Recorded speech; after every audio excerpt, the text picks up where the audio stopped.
you know, when things are really bad, you know. I mean, at church where, you know, we sing the songs, but for some of us, things got to get pretty serious when we start talking about the things of God. Pull out the Bible, put on our cross again, you know. We need to love God with everything. And not just with our words, but with our actions, with what comes out of our life. My question is, what are your kids learning from you? What are your kids learning from you? Do you love God with all of your heart or with just some of your heart? Because just a little bit is not what our kids need. They need the glory of God. That's what they need. They need the glory of God. What would happen if I walked into your house unannounced and I just observed you for a little bit? What would happen? What would I say about your commitment to God if I looked at the magazines you read sitting on your coffee table or by the toilet? I mean, let's be honest. Some of us, that's where the reading gets done. All right? What if I watched the TV shows that you watch, and what would I say is in your heart if I looked at your checkbook and if I look at the priorities in your spending? Where does God rank in importance? Not just what you say, or you hope, or you pretend, but who are you really? If you want to transfer dependence from you to God, then your kids need to see you depend on Him. They need to see that example in your life. All right? I think we hit that about as hard as we could hit it. Let's go to the second point, okay? The second point is this. Number 2, lead your family. Number 1, love your God. Number 2, lead your family. Check this out. This is beginning in verse 6. Okay? These commands that I give you today are to be upon your hearts. Alright, what do we do with them? Look at this. It says, impress them on your children. Talk about them when you sit at home and when you walk along the road, when you're driving in the car, when you're sitting at the dinner table, all right? When you lie down and when you get up, when you tie them as symbols on your hands and bind them on your foreheads. Write them on the door frames of your house and on your gates. What is it saying here? We lead our families spiritually. Spiritual talk becomes not just something we do on the way to church. It becomes part of our life 7 days a week. I like a quote from Edward. He's the Duke of Windsor. He said this about Americans. Look at this. This is kind of sad. He says, the thing that impresses me most about America is the way the parents obey their children. That's what it says. That's sad. I want you to think about that for a moment. Are you leading your children, or are your children leading you? Are you driven by the things that your kids say, hey, this hasn't gotten done, so you need to get this done for me?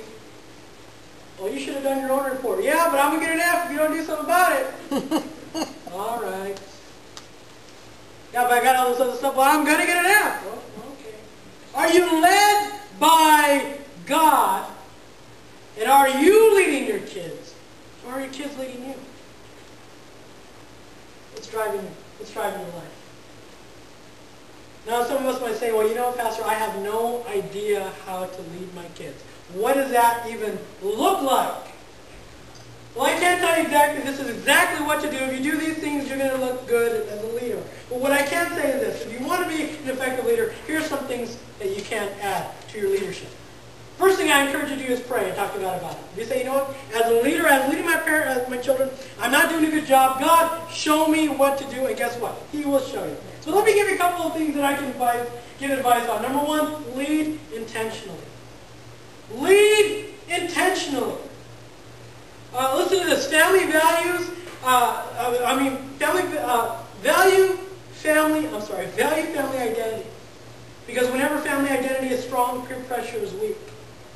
And wherever family identity is weak, peer pressure is strong. That is so true. That is so true. And so intentionally do family nights.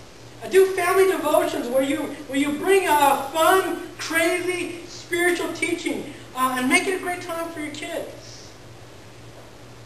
You need to be able to say in your home, you know what? This is who the Cruzes are. All right?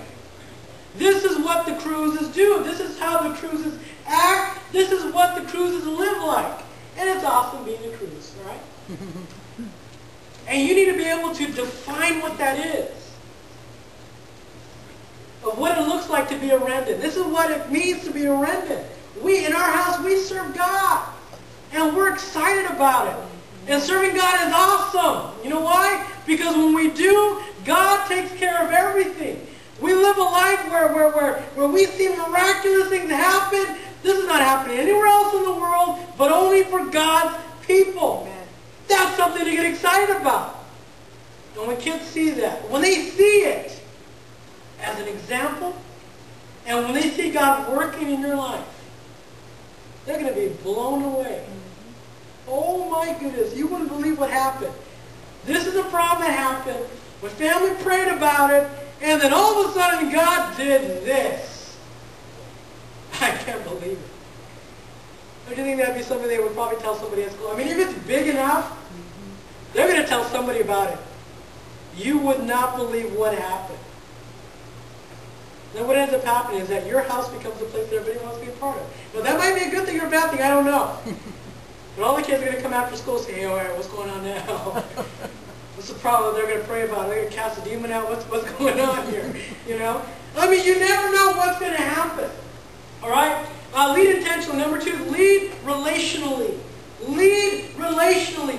Your kids need to see you, husbands, take your wife out on a date. You know how important that is? It's important for several reasons. Because you want them to know that they're not in charge. I don't know if you know how important that is. Because the kids say, oh, come on, hang out with us. You know, we want you to be with us. But Dad needs to say, you know what, no. You guys aren't in charge here. We're the ones in charge. And we know that this is the most important thing for us in our relationship. We're going out on a date. But come on, take us out to a movie. We want to go too. I'm sorry. Mom, me and Mom need this time together. This is time we need together. This is important for us. Because again, you guys aren't in charge. We're in charge here. We call the shots. They call, oh, we're killing each other over here. I'm sorry. You guys aren't in charge. We're in charge. We need this time together. You know? So, I mean, that's the stuff that needs to happen. You know why else? The other reason why they need to see this happen is that our daughters need to see how a man treats a woman. So when some guy comes along with one of those weak mustaches, you've seen those young guys, trying their best to grow something out when nothing's coming out. Your daughters will look beyond that mustache, and they'll say, wait a second, does this guy have character? Does this guy know how to treat me? Because my dad treats my mom like she's the queen. I'm not going to let some, peach fuzz guy come around here and try to sweet talk me. I'm not going to allow that to happen. So again, lead relationally. Number 3, lead counter-culturally. Lead counter-culturally. Just because everyone else is doing something doesn't mean that you're going to let your kids do that. Good example, there's a lady, a single mom, who had her son, and he was a teenager, and he wanted to go see a rated R movie with his friends. He's like, come on, Mom, let me go. It's not that big of a deal. It's only got just a little bit of bad stuff. Just a little bit. And so what did she do? You know what she prayed about? She said, all right, God, what do I do about this situation? And this is what God gave her. She said, you know what? Okay, I'm going to let you go. But before you do, I want you to make some brownies with me. And he said, yeah, I love brownies. This sounds great. So she says, okay, your part is very simple. I want you to go outside, go find some of the dog poo, and bring it in. All right? And he's like, Mom, that's nasty. And she said, come on, do it. You want to go? This is part of the deal. I said, okay, bought a little spoon, went out there, looked around, got some, brought it in, and she's there mixing some stuff. She looks at it, she says, okay, that's a little too much. Let me just cut off just a little bit.